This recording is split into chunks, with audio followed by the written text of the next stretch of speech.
안녕하세요. 오늘 저희가 좀 깊게 파볼 이야기, 최근 온라인을 달궜던 그 논란입니다. 특정 지역 이름이죠. 동탄을 이름에 붙인 여성 피규어가 등장하면서 이게 뭐냐 시끌시끌했잖아요. 네, 맞습니다. 가슴 일부가 드러나고 몸매가 좀 부각된 그런 원피스 차림의 피규어였죠. 맞아요. 그래서 이 피규어가 왜 이렇게 논란의 중심에 섰는지 그 배경부터 해서 다양한 시각들, 또 법적인 문제까지 한번 쭉 훑어보려고 합니다. 당신이 이 논란의 핵심을 다각도로 이해하실 수 있도록 좀 도와드릴게요.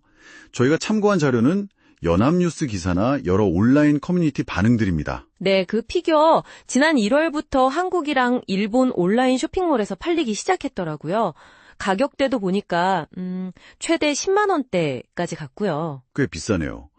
근데 이게 단순히 피규어 자체만이 아니라 소위 동탄 미시룩이라는 온라인 밈하고 엮이면서 더 커진 거죠. 그렇죠. 그 동탄 미시룩이라는 게 원래는 2010년 즈음부터 동탄이 젊은 부부들이 많이 사는 신도시다 보니까 거기 사는 여성분들의 좀 세련된 패션 이런 걸 가리키는 말로 온라인에서 쓰이기 시작했어요. 뭐 피식대학 같은 컨텐츠 영향도 있었고요. 아, 처음엔 그런 느낌이었군요. 그런데 이게 어떻게 좀 부정적인 쪽으로 의미가 바뀐 걸까요? 맞아요. 시작은 어쩌면 긍정적이었을 수도 있는데 이게 점차 특정 연예인이나 여성들의 옷차림을 좀 자극적으로 묘사하거나 뭐랄까 여성을 대상화하는 그런 부정적인 맥락에서 사용되기 시작한 거죠. 그러다 이번 피규어까지 나오면서 아예 노골적으로 그런 시각을 드러낸 거 아니냐 이런 비판이 나온 거고요. 네, 몸매를 너무 과장되게 표현하고 좀 성적인 코드를 담고 있다는 지적이 많았어요. 그래서 이게 여성의 성상품하다 이런 비판을 피하기 어려워 보였죠. 그래서 지역 주민들이나 시민들 반발이 거셌군요. 자료 보니까 화성시에 한 달 동안 국민신문고 민원이 125건이나 들어왔다고 하더라고요. 네, 엄청난 거죠. 주로 여성을 판매 목적으로 성상품화했다. 그리고 동탄이라는 지역에 대해 부정적이고 성적인 이미지를 씌운다. 이런 비판들이 많았어요. 특히 그 지역 주민들 목소리가 좀 인상 깊었어요. 동탄 산다고 하니까 주변에서 너도 그렇게 입냐? 이런 불쾌한 질문 받는다거나 실제로는 그런 옷 입는 사람 거의 본 적도 없다. 이런 반응들이요. 맞아요. 그냥 기분 나쁜 걸 넘어서 좀 수치심까지 느낀다는 의견도 있었고요. 이게 단순한 표현의 자유 문제를 넘어선 사회 문제다 이런 지적까지 나왔습니다. 그런데 이렇게 논란이 커지고 민원도 빗발쳤는데 화성시에서는 경찰이랑 같이 검토해보니까 법적으로는 제재하기가 어렵다. 이렇게 결론이 났어요. 이건 왜 그런 건가요? 좀 의외인데요? 네, 그게 법적인 한계가 좀 명확했습니다. 예를 들어 명예훼손이나 모욕죄 같은 경우 대법원 판례를 보면 피해자가 특정 개인이나 단체로 명확하게 지정되어야 성립이 가능하거든요. 아, 특정인. 그렇죠. 근데 동탄 여성이라고 하면 너무 광범위하고 불특정 다수잖아요. 그래서 여기에 해당이 안 된다는 겁니다. 성희롱 문제도 마찬가지로 구체적인 피해 상황이나 피해자 특정이 어려워서 적용이 힘들었고요. 그렇군요. 법의 잣대로는 딱 떨어지게 처벌하기가 애매한 상황이네요. 지역 이미지는 나빠지고 주민들은 불쾌하다 하는데도 참 답답한 노릇이네요. 네, 화성시 입장에서도 좀 곤란했을 겁니다. 그래서 법적 제재는 어렵지만 그래도 시민들 불편을 최소화하려고 노력은 하고 있다고 해요.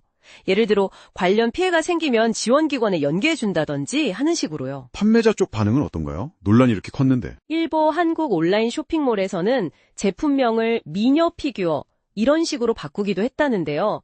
근데 여전히 동탄이라는 이름을 달고 판매하는 곳도 남아있다고 합니다. 참, 온라인 반응도 정말 제각각이더라고요. 루리웹이나 개드립 같은 커뮤니티 글들을 보면 오히려 이게 그렇게까지 문제 삼을 일이냐? 너무 과민 반응 아니냐? 이런 시각도 꽤 있었어요. 네, 맞아요. 심지어 오히려 논란 때문에 피규어가 더 잘 팔릴 거다 이런 예측도 나왔고요. 또 흥미로운 건 일부 네티즌들은 과거에 동탄 지역 관련해서 다른 좀 안 좋은 이슈들이 있었잖아요. 네, 있었죠. 그거 언급하면서 차라리 이번 논란이 낫다 뭐 이런 식의 반응을 보이기도 했다는 거예요. 좀 비꼬는 듯한 거죠. 아, 그런 시각도 있군요. 또 이중잣대라는 지적도 나왔다면서요? 남성 대상 컨텐츠랑 비교하면서. 네, 왜 유독 여성 대상 컨텐츠에만 엄격한 잣대를 들이대냐 이런 비판도 있었고요. 그리고 사실 이렇게 집단을 대상으로 한 명예훼손은 법적으로 인정받기가 어렵다는 점, 이건 과거 아나운서 집단 모욕 사건 같은 다른 사례에서도 이미 확연된 바 있거든요. 그래서 원래 집단 모욕은 처벌 어렵다는 점을 다시 이야기하는 사람들도 많았어요. 그렇군요. 그럼 이런 성인용 피규어 자체에 대한 규제는 현재 어떤 상황인가요?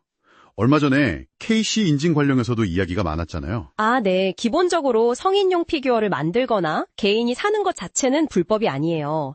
다만 이게 법적으로 음란물에 해당한다고 판단되면 판매하거나 배포하는 건 불법이 될 소지가 높죠. 소지 자체보다는 판매 배포가 문제군요. 그렇죠. 그리고 최근에 그 KC 미 인증 제품 해외 직구 금지 관련해서 정부 발표가 있었는데 그때 성인용 피규어는 일단 그 규제 대상에서는 제외됐습니다. 하지만 13세 이하 어린이용 피규어 같은 경우는 안전 검사를 해서 유해성이 확인되면 반입이 차단될 수 있고요. 이번 동탄 피규어는 성인용이니까 KC 인증 규제와는 직접적인 관련은 없다고 봐야겠죠. 자, 오늘 이야기 좀 정리를 해보면요. 동탄이라는 특정 지역 이름이 붙은 피규어가 동탄 미시록이라는 온라인 밈과 결합하면서 결국 여성 대상화 그리고 지역 이미지 훼손이라는 심각한 논란으로 번졌습니다. 네, 하지만 현행법상으로는 불특정 다수를 대상으로 한 표현에 대해서 명예훼손이나 모욕죄를 적용하기 어렵다는 현실적인 한계가 드러났죠. 온라인에서는 여전히 이 문제를 두고 갑론 발박이 계속되고 있고요. 네, 참 어려운 문제입니다. 결국 이 논란은 우리에게 좀 중요한 질문을 던지는 것 같아요. 특정 지역이나 집단을 연상시키는 온라인 밈이나 이런 표현물들, 이게 어디까지 허용될 수 있을까요? 특히 그것이 누군가에게는 불쾌감을 넘어서 실질적인 이미지 훼손이나 피해로 이어질 수 있을 때 그 경계선을 어디에 둬야 할지. 맞습니다. 법적인 제재가 어려운 상황에서 표현의 자유와 또 특정 집단이 느끼는 불쾌감이나 이미지 손상 사이의 균형점, 이걸 어떻게 찾아나가야 할지 당신은 어떻게 생각하시나요? 한번 좀 고민해볼 문제인 것 같습니다.